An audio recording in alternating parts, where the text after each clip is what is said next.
Hello అండి. నేను మహాలక్ష్మిని. ఎండు చేప టమాటా కూర ఎలా రెడీ చేయాలో మన వీడియోలో చూపించేస్తున్నానండి. లేట్ చేయకుండా నేను ఎలా చేస్తున్నానో ఒకసారి చూసేయండి.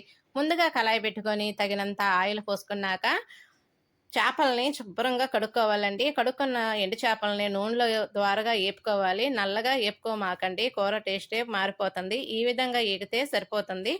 ఏగిన ఎండు చేపలని తీసేసి పక్కన పెట్టేసుకొని, ఉల్లిపాయ, పచ్చిమిర్చి ముక్కలను కూడా వేసుకొని, తగినంత ఉప్పు, కొంచెం పసుపు వేసి ఉల్లిపాయ మగ్గేంత వరకు తిప్పుకుంటూ ఉండండి. తర్వాత కట్ చేసుకున్న టమాటా ముక్కలను కూడా వేసుకొని మంట మిడిల్లో పెట్టుకొని ఒక 20 నిమిషాల పాటు ఉడికించండి.